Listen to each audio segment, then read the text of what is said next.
Iyawn, kahapon nga ay nagluto ako na rin, lumay. Nung isang araw pa nga request ni Mrs. Kakahapon ko nagawa. Dinamihan ko na nga lutaw at si Mrs. ay nasa trabaho kahapon.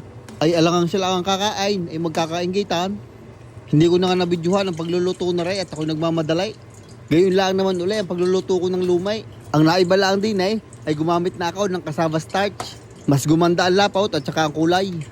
Nagluto na nga rin ako ng 2 pirasong lechong kawali para sa toppings. Bago ko nga arihanguin ay titimusan ko muna at baka tayo mapahiya. Padadalwahan ko pa at para sigurado. Ayos na rin, kumbagay quality. Pwede nang idayaw, wag lang lalayaw. Kailangan ko nga rin dalhin doon sa trabaho ni Mrs. Wala akong malaking lalagyan kaya din nalaan sa kaserula. Mga Pinoy nga ang katrabaho ni Mrs. Kaya siguradong matutuwa sila din. Yung iba ay taga Batangas pa. Kaya alam na, tubal na naman ang usaw. Ayos, nagawa ko na ang lumay. Kailangan bilisan para hindi agad lumamig. Inahon ko na nga rin 2 lechong kawalay at akin tatartarain. Aboy crispy nga din naman ay kahit minadalay. Ginahit ko nga lang rin ng maliliit para lahat ay makakain. Bawal muna mag double toppings at kakauntay.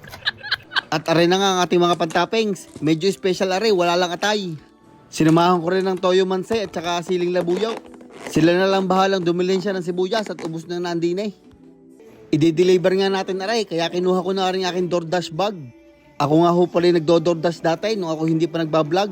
Ang DoorDash ho din ay mga nagde-deliver ng pagkain, yung mga ino-order nyo sa McDo, KFC at kung ano-ano pa. Nagdo-DoorDash nga ako pagkalabas ko sa butcher shop. Yun ang aking side hustle. Nailagay ko na nga din yung lumi at saka mga pantoppings, kaya i-deliver na natin. At aring nga pala ang aking partner, ang kasama ko magde-deliver, nakalimutan mag-short, nakapantilaang.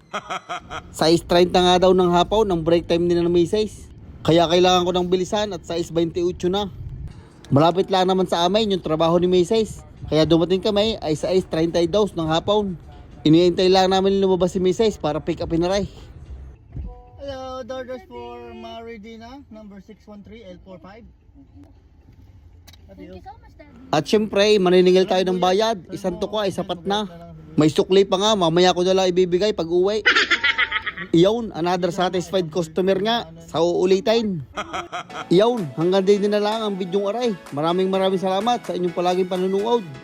Shoutout nga pala kay Cyril Bagonok, kay Andrew Madalina from Kamunoan, kay Andre Medrano, kay Edward Kinkin Vergara from Pinamalayan, Oriental Mindoro.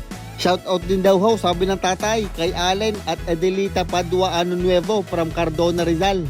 Maraming salamat ho at mag-iingat kayo palagi.